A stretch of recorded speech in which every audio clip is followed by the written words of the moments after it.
August 19, 1953. Tehran wakes to the sound of chaos.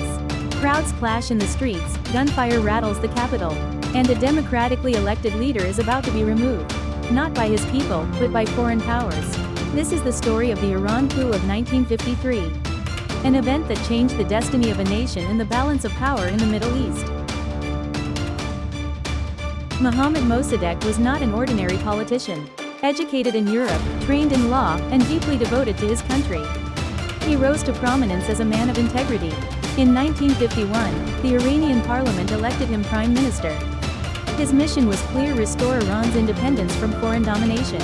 For decades, Iran's oil, the lifeblood of its economy, was controlled by the Anglo-Iranian Oil Company, essentially a British monopoly.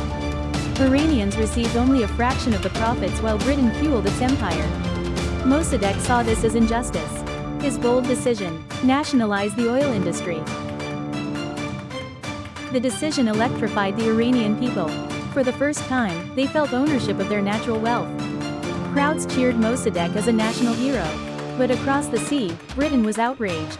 To London, Iran's oil was not just business, it was survival. Post-war Britain relied heavily on Iranian oil to power its navy, its industries, and its economy. Britain retaliated quickly: economic sanctions, oil embargoes, and even a naval blockade in the Persian Gulf. Iran's economy began to suffocate. Still, Mossadegh refused to back down. His defiance won him the 1952 title of Time magazine's Man of the Year. But his resistance also painted a target on his back. Britain knew it could not topple Mossadegh alone. They turned to the United States. At first, President Truman resisted. But when Dwight Eisenhower took office in 1953, the Cold War climate shifted. Washington feared Iran might drift toward the Soviet Union. And so, MI6 and the CIA joined hands to launch Operation Ajax. The plan was as much psychological as it was political. Propaganda flooded Iranian newspapers. Agents spread rumors painting Mossadegh as corrupt, weak, even secretly communist. Street gangs were bribed to start riots. Politicians were paid to switch sides. Even clerics were persuaded to denounce him from the pulpits. Tehran became a stage for orchestrated chaos. On August 16, the Shah fled Iran in fear, convinced his reign was over. But the CIA wasn't finished. Just 3 days later, on August 19, military units and paid mobs stormed Mossadegh's home. Tanks rolled through Tehran. After hours of fierce fighting, Mossadegh surrendered. He was tried, convicted of treason, and placed under house arrest until his death in 1967.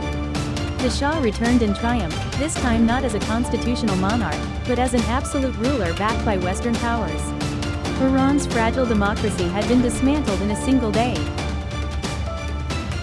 The coup restored Western access to Iranian oil, but it came at a price. For ordinary Iranians, it was a humiliation, a bitter reminder that their sovereignty could be stolen by foreign powers. This wound festered for decades. In 1979, the anger erupted in the Islamic Revolution. The Shah, once propped up by the West, was overthrown.